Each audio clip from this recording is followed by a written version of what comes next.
วานนี่จะบอกเลขบ่วานโดยจะฟันบ่พันอยู่ฮะพันจะฟันแบบใดพันว่ามีคนมาให้ซอยทองใหญ่ก็คือเจ้าฟันมีคนเอาสร้อยคอมาให้เจ้าโดยซอยคอแต่ว่าซอย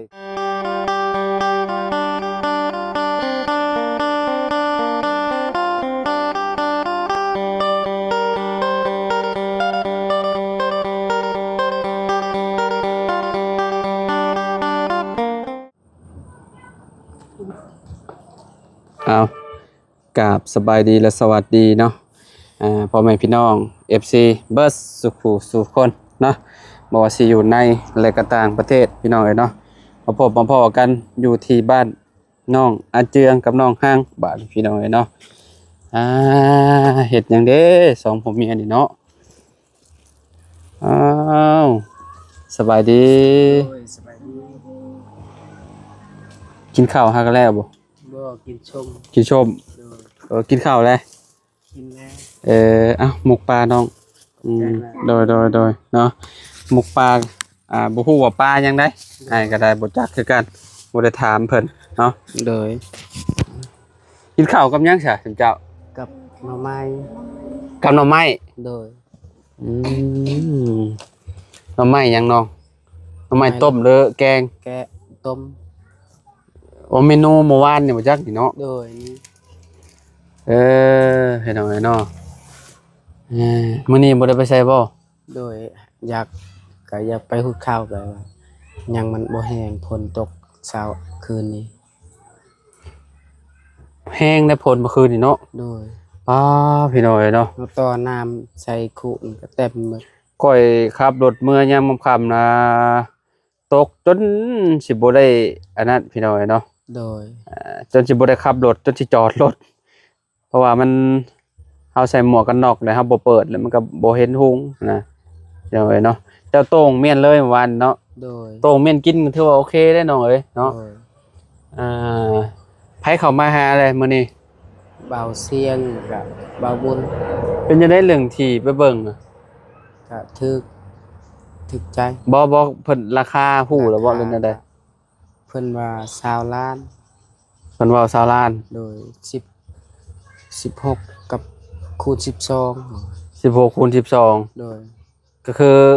ความกว้างนี่12ยาว16บ่โดยเพิ่นจังได้20ล้านโดยบัดนี้เป็นจังได๋บัดนี้ตกลงบ่หรือว่าจังได๋เฮาก็ยังบ่ฮู้บ่เสียงว่าตกลงอืมมื้อใดสิซื้อบัดบ่เสียงว่าเมื่อก่อนบัดกลับมาพุธกลับมาเราว่ากลับมา3มื้อยัง3มื้อเรากลับมาแล้วก็อ๋อมื้อใดบ่เสียงมื้อนี้บ่โดยมื้อนี้โอ้กลับมื้อนี้เนาะโดยอืมข้อยก็มื้ออื่นพี่น้องเอ้ยเนาะก็กลับคือกันเนาะเพราะว่าทีมงานเมื่อวานนี่ชุมเบาจันทร์3เคยกลับบ้านเมื่อวานนี่พี่น้องมื้อนี้มีเบาเสียงเบาบุญติเนาะโดยมื้ออื่นเฮายังเหลือเบาไล่กับลุงเฮิมบัดนี้สิอยู่2คนอยู่พี่น้องเอ้ยเนาะโดยเมื่อก็ประมาณ3-4มื้อจังเดินทางมาใหม่พี่น้องเอ้ยเนาะคนน้อยนอนเนาะโดยนอนเข้าลายบ่สนองอันที่ว่าสิเจ้าสิไปพูดนะก็บ่หลายปานใดกะว่าได้จักกระสอบประมาณได้แหละ30ปลายสอบฮะ30ปลายสอบ30ปลายโดยของเจ้าผู้เดียวบ่กับจงกับแม่โอ้คิดว่าของเจ้าผู้เดียวก็กุ้มแหละจ้ะโดยก็แน่ว่า30สอบจงกับแม่ก็เฮ็ดคือนำกันเฮ็ดนำกันกับแม่โดยก็คือแบบแบ่งกันนี่เนาะโดยสมมุติว่าได้30ก็คนละ15เนาะโดยพี่น้อยแล้วเพราะว่าเฮ็ดนำกันเด้เนาะมีแต่พ่อแม่หั่นล่ะว่าโดยอืมเนาะคิดว่าแบบเฮ็ดแล้วก็มีอ้ายมีหยังนำหั่นน่ะเป็นจั่งใดซะอ้ายเจ้าก็ผู้ที่ว่าอุ้มลูกเมื่อวานนี่นะก็บ่ได้เป็นหยังใครล่ะบ่โดยลูกเราหั่นแหละ มันก็เศร้าคิดฮอดเศร้าหยังแล้วลูกหลานมีแต่อยากลิ้นบ่ค่อยให้ปานใดแล้วโดยอืมมันหลายมื้อแหละเนาะก็คือสิคายอยู่ดอกบัดนี้เนาะโดยมื้อแรกนี่ติยันเรากินบ่ได้นอนบ่หลับพี่น้องคิดฮอดแม่เด้เนาะโดย อันนี้ก็มีหมู่หลายอยู่เนาะโดยมีหมู่หลายคนอยู่ก็คือสิลิ้นได้อยู่ดอกพี่น้องเอ้ยคันว่าบ่มีหมู่เลยนี่มันก็สิแบบบ่ม่วนนี่แหละ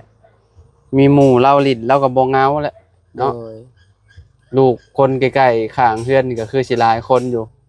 เฮ็ดหยังเรามากินนี่ก็แซวๆอยู่เด็กน้อยก็คือผัวไปแล้วก็เมียเอาลูกเนาะโดยได้ไปหูดเขาหูดหยังก็ได้รออีกหน่อยนึงบ่จักหน่อยมันก็เบิดแหละผลมันยังบ่หลายปานใดเนาะโดยแต่ตอนนี้ก็เริ่มมืดไหม้เลยครึ้มอยู่พี่น้อยเนาะไอ้สิตกตอนใดบ่นี่อันนี้เป็นน้องเจ้าบ่นี่ก็ได้น้องพ่อน้องเราปล่อยป้าบ่โดยพี่น้อยเนาะเคยบกบ่น้องบ่ยำนั่นก็บ่บกยามแรงก็บ่ได้บกบ่โดยน้ำก็สิลดลงในนึงเนาะโดยเวลาใช้ก็ใช้นั่นนี่บ่น้ำโดยเวลาบ่มีน้ำแล้วก็ใช้เลิกปานใดเพียงแอวโอ้จ้างเพิ่นขุดบ่โดยโอ้เห็นฮอดปลาโผล่ขึ้นมาพี่น้อยเนาะโอ้ปลาหลายอยู่เด้อพี่น้อยเนาะคันว่าบ่จกน้องนี่ก็ถือว่าใหญ่อยู่ได้นี่เนาะน้องๆเนาะแต่ว่าพื้นที่นะพี่น้องเนาะนี่มันก็สิกว้างแน่เนาะโดยยิงขึ้นไปฮอดใช้นี่ทีนี่ฮอดหนทางพุ่นบ่บ่ฮอดทางนี่ก็แม่นดินลัดขึ้นไปเทิงเนี่ยเป็นหนทางเนาะโดยฮอดตะมงปลากล้วยนี่บ่จักนี่แม่นบ่แม่นฮอดปลูกกล้วยเนาะโดยก็หน่อไม้เนี่ยก็มีพี่น้อยเนาะเพิ่นปลูกบ่ข้างแลซะเนาะเป็นพวกหน่อไม้หยังอันนี้หน่อไม้ข้าวลฮะหน่อไม้ข้าวลหน่อไม้ข้าวหลามโดยข้าวหลาม หน่อไม้ข้าวหลามโดยมันเป็นหน่อไม้หยังหน่อไม้ข้าวหลามแบบเขาอยากเฮ็ดข้าวหลามแล้วก็ตัดลำตัวนี้เฮ็ดแล้วก็ได้ไม้ไผบ้านแล้วว่าแม่นเนาะไม้ไผบ้านพี่น้อยเนาะแต่มันอันนั้นบ่นะลำบ่ใหญ่ปานใดฟางนั่นก็บ่ฮู้ว่าหน่อไม้หยังอันน่ะที่เขาเจ้าปลูกนะหน่อไม้หยังวะน้องจักแหละอยู่เทิงอะได้หน่อไม้นั้นจักหน่อไม้หยังหน่อไม้มันเป็นหน่อใหญ่บักใหญ่คล้ายคือหน่อไม้หวานนี่แหละเนาะโดยพี่น้อยจะว่าหน่อไม้หวานบ่จ๊ะที่อยู่ฝั่งนั่นน่ะพี่น้อยเนาะนี่สิให้เบิ่งนี่นี่หน่อไม้หวานบ่จ๊ะเนาะแต่ว่าบ่ฝั่งนั้นบ่แม่นที่ซุมเจ้าเนาะโดยบ่แม่นก็คือฝั่งตรงข้ามนี่ก็เป็นของเพิ่นพี่น้องเนาะอยู่ฝั่งนี้ก็เป็นของเราเนาะอยู่ใกล้ๆแคมป์น้ำพี่น้องเนาะยุงก็สิหลายๆนี่แหละข่อยว่าเนาะโดยคนน้อยนอนแต่เฮิงแล้วหากก็นอนกินนี่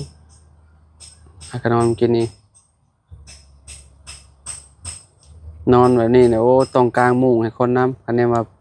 พ่อกับแม่บ่อยู่ยุงสิกัดเนาะโดยมื้อนั้นแต่มื้อวานนี่จะบอกเลขบ่วานโดยจะฝันบ่พันอยู่ฮะพันจะฝันแบบใดพันว่ามีคนมาให้ซอยทองบักใหญ่ก็คือเจ้าฝันมีคนเอาสร้อยคอมาให้เจ้าโดยซอยคอแต่ว่าซอยทองอ๋อบ่โดยโอ้เจ้าฮู้ว่าเลขออกหยังก็บอกเบาเสียงแล้วก็เบาบุญแต่เบาบุญเพิ่นลืมใส่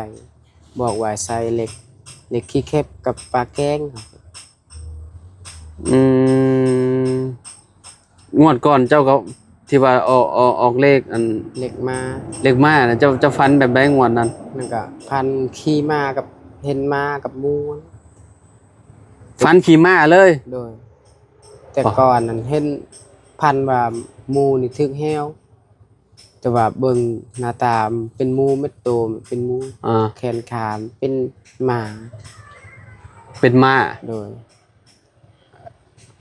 ก็คืองวดก่อนพี่น้องผู้ที่ว่ามักเลขพี่น้องงวดก่อนน้องเพิ่นก็ฝันเนาะฝันเกี่ยวกับกับเลขเลยเนาะ โดย พี่น้องฝันว่าอีหยังหมูถึงแห้วบ่ โดย หมูถึงแห้วแล้วพัดหน้าตาพัดเป็นม้าบ่ หน้าตาเป็นหมูหมด เป็นหมู โตเป็นหมู แต่ว่าแขนขานี่ยาว แขนขายาวคือม้าติ แม่นแขนขามาเลย ออกเลขม้า โดย ออกเลขม้างวดนั้นพี่น้องเนาะเมื่อคืนนี้น้องอาเจืองฝันว่าใส่ซอยคอคำเนาะ เมื่อคืนวานนี้ ออกเลขที่เข็บเป๊ะเลยพี่น้องเนาะ500 โดย เพราะคันว่าน้องเพิ่นบอกเมื่อวานได้สิเสี่ยงดวงอยู่เมื่อวานนี่พี่น้องเนาะแบบบ่คิดเลยเด้พี่น้องว่าเราสิฟันคิวอะนะ2เทื่อเลยแล้วเราฟันคิวพี่น้องเนาะ เขาบอกบ่ได้กันบอก แบบเขาบ่ถามแล้วก็บอกย่านบอกบ่ได้ มื้อนสิถามเราก่อนพี่น้องเนาะ ถามแล้วคันเฮาพันเขาบอกได้ มื้อนฟันคิวๆเด้อมื้อนเด้อ โดย เจ้าก็เคยบอกอันความฝันเจ้าให้คนอื่นอยู่บ่แบบคนในหมู่บ้านนี่นะ บ่เคย บ่เคยจักเทื่อบ่ โดย แบบว่าคนก็เจ้าอยากซื้อเลขบัดนี้นะแต่บ่เคยบอกบ่ บ่เคยบอก เออเจ้าหาก็บอกทีมงานอย่าบอกเลยนั่นน่ะ โดยหากับบอกทีมงาน อืมเจ้าจะนอนอยู่ในนี่คิวเนาะเจ้าฝันเนาะ โดย จองเทื่อเลยได้พี่น้องเลขออก แบบว่าเราฝันนี่คือแบบเป๊ะโลดแบบบ่ต้องเว้าลายให้ได้พี่น้องเอ้ย บ่ เนาะ ต้องแปลบ่ต้องหยัง บ่ต้องแปลบ่ต้องอีหยังหลายมีแต่ว่าฝันว่าเอาใส่ท่อซอยอันข้อค้ำนี่ก็มีแต่ขี้เข็บอยู่บ้านเฮาเนาะเลขอยู่บ้านเฮานี่มันสิมีเป็นตัวซัดพี่น้องเอ้ยเนาะก็สิมีเลขนั่นเลขนี่สมมุติว่าเลขมานี่ก็12 52 92แบบนี้เนาะขี้เข็บนี่ก็0020บ่แล้วก็มีอีหยังบ่2โตวนี่บ่หึ 60 60แม่นบ่60 002060พี่แค่ 3โตวบ่ โดย3ตัว โอ้เฮงเด้อพี่น้องเนาะนอนอยู่นี่FC ถ้าเพิ่นลิ้นเลขนี่เพิ่นก็สิถึกนำอยู่ถึกน้องอาเจืองเพิ่นอยู่พี่น้องเนาะคันว่าลิ้นเพิ่นลิ้นหวยลาวหั่นนะเนาะคันว่าเพิ่นลิ้นว่าคันว่าเพิ่นบ่ลิ้นก็บ่ถึกนำดอกพี่น้องเนาะมื้อนี้วันที่30 31วันที่1เลขไทย โดย เลขไทยเอาแบบมันแม่นเด้อ โดย เพื่อว่า FC เพิ่นอยากลองเบิ่งเนาะอยากลองซื้อหวยพี่น้อง ไทย นี่น้องพี่น้องถ้าไผบ่มาก็ต้องขอโทษขออภัยเด้อพี่น้องเด้อเนาะเนาะเพราะว่าน้องเพิ่นก็บอกคิวอีหลีพี่น้องยอมรับเลยเนาะ2งวดซ้อนเลยเราเฮ็ดป๊าโตเนาะมื้ออื่นนี่ถ้าบอกถูกอีกนี่โยเป็นอาจารย์แล้วแหละอาจารย์เจืองแล้วแหละนี่เนาะแม่นบ่น้องห้างเบาเสียงถามวานนี่แล้วอะ ถามอยู่ได้ใช่ ถามในส่วนพักเฮา แล้ว ว่ามื้อนี้เจ้ากับพันอยู่บ่แล้ว แล้วว่าโดยพันเราถามแบบนั้นเขาบอกได้ แต่ว่าเราว่าพันแนวใดเราเขาก็บอกว่าพันมีคนมาให้ซอยทองมาให้เราว่ากันพันแบบนั้นเจ้าคิดจากใส่เลขหยังเราก็ว่าก็สิใส่อันที่1อันที่1อยากใส่ในใจก็แม่นขี้แคบนั่นแหละขี้แคบซองมานี่ก็ยานแต่ว่าปลาแกงแต่เบาเสียงก็จักใส่ลายสำได้ก็บ่ฮู้ บ่ ถือบทของคนหรือว่าอันนั้นน้องเอามาเบิ่งโดนน่ะอัญญาดมน่ะ โดย แบบว่าเพิ่นมันเพิ่นผลิตตอนใดเนี่ยนะเพื่อสิบอกว่ามันเพื่อยันใส่บ่ได้โอ้ใส่ได้อยู่ซะตัวนี้ผลิตอยู่00331 332แบบอันนี้เนี่ยมันมีปัญหา โดย ยาดมมันนี่น่ะเห็นบ่ได้ยินข่าวอยู่บ่ โดย ข่าวมันมีสารปนเปื้อนเนาะแต่ว่าตัวนี้331บ่เป็นหยัง โดย คันว่า332อย่าดมเด้อ โดย มีแต่ปะรถอย่าเอามาดมพี่น้องเอ้ยเนาะ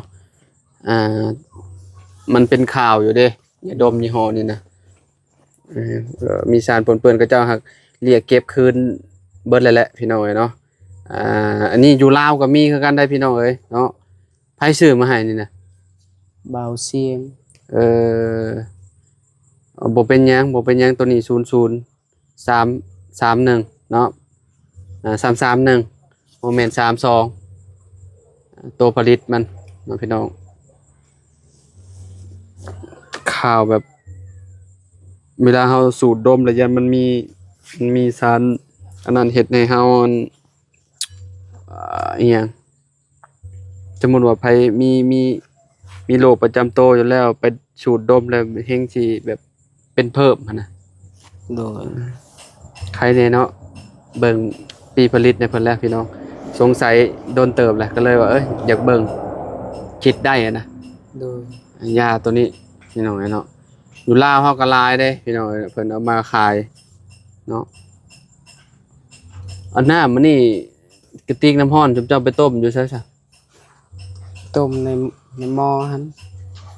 ต้มน้ำร้อนตัวนั้นเนาะ โดย ในไฟแล้วก็มาเทใช่เนาะ โดย กระติกเก็บน้ำร้อนขากอยู่ส่งนมให้ลูกนะ โดย เวลาเฮาเฮาบ่ว่างบ่หยังเฮาก็มีแต่ต้มเมียนแล้วก็เอามาเทใส่นี่เมียนเก็บเป็นสลายชั่วโมงนี่นะ โดย เนาะเมียบ่ได้ไปทางใดก็บ่ก็ให้กินแต่นมแม่ล่ะว่าน ม หรือว่าสลับกันคือเก่า ลูกบ่กิน ฮะ มันบ่กินตั้งแต่เกิด บ่กินนมแม่แล้ว โดย น้ำนมบ่มีบ่แม่ในวันนั้นใด บ่มีอยู่แต่ว่าเราบ่กิน แบบมีคนเมื่อ หึ มีคนแบบเมื่อมาอยู่นำลาวภาษาลาวจักเอิ้นอะไร ก็คือแบบได้คนแบบคนเฒ่ามาเกิดบ่นั่นใด โดยคนเฒ่ามาเกิดแบบนั้นน่ะ และแบบเห็นนมเห็นหยังบ่จะกิน บ่อยากกินมันให้ เอ่อ มีแต่อยากกินนมป่อง คือการล่นนี่กับลูกน้องเคยข่อย โดย อันนั้นก็คือการนมแม่มี โดย แต่บ่กิน โดย แบบว่าเห็นนมนี่คือแบบแม่เอาใส่นี่คือแบบผลักออกเลย โดย บ่กินเลย กินแต่นมผง โดย ก็บ่ฮู้ว่าเพิ่นขี้เดียดนมแม่เพิ่นบ่เริ่มแนวใด โดย นี่ก็บ่ฮู้คือกันบางคนนี่ก็เกิดมาบ่กินได้นมแม่น่ะบางคนน่ะ โดย เอาใส่นมก็ปัดเอาไวๆพี่น้องเอ้ยเนาะน้องเพิ่นก็คือกันเนาะเพศเทพลังเนาะ โดย บ่กินนมแม่เนาะโอ้ยากได้พี่น้อยเด็กน้อยบ่กินนมแม่นี่ นอนก็มีนมอยู่ในปากกันเอาแล้วมันให้ เนาะ โดย คันว่านมแม่ยังแบบประหยัดไปอีกพี่น้อยเนาะคันว่าเฮาหาเงินหาค่ำก็ได้ ปี2ปีก็เอาออกแล้วถ้ากินนมแม่น่ะบ่ได้กินโดนปานนั้นเนาะ โดย เอาเนาะก็ประมาณนี้แหละพี่น้องก็รอทางทีมงานกลับมาอีกครั้งหนึงพุ่นแหละเรื่องที่เรื่องทางน้องอาเจืองเพิ่นพี่น้อยเนาะ โดย ก็ดีใจนำเด้อน้องเด้อ โดย ดีใจนำเนาะได้ข่าวดีมาแล้วพี่น้องเอ้ยเนาะก็ไปเบิ่งตั้งว่า3บอนที่4จังได้เนาะ โดย บอนที่4จังได้ มันก็สมมุติว่าเฮาไปปลูกเรือนปลูกหยังมันก็บ่ได้ปรับหลายเนาะมันเพียงอยู่เนาะ โดย มีแต่ป่าหั่นล่ะวะ โดย มันเป็นแบบ ป่า มันอันนั่นซื่อๆเนาะ โดย มันเป็นพวกอีหยังต้นไม้นิดหน่อยล่ะวะ โดย บ่ได้อันนั้นหยังหลายหันน่ะเนาะก็ท่าเบิ่งนำกันเนาะพี่น้องตอนต่อไปเนาะทางเขื่อนชานลาน8น้องอาเจืองกับน้องหังเพิ่นเนาะเป็นจังได๋น้องความรู้สึกสมมุติว่าได้ที่ใหม่อิหยังแล้วก็สิ ย้ายไปอยู่พุ่นเห็นบ่ โดย มีแฮง โดย อ่าพี่น้องเนาะเอาโอเคสะพ่อกันใหม่เด้อพี่น้องเด้อเนาะ โดย ไปสบายดีอาเจือง สบาย น้อง ดี ห้าง สบายดีเด้อ โดย พี่น้องเนาะขอบคุณหลายๆที่เป็นกำลังใจให้พี่น้องเนาะเอาพอกันใหม่สบายดีเบ่สุขสุขคนพี่น้อง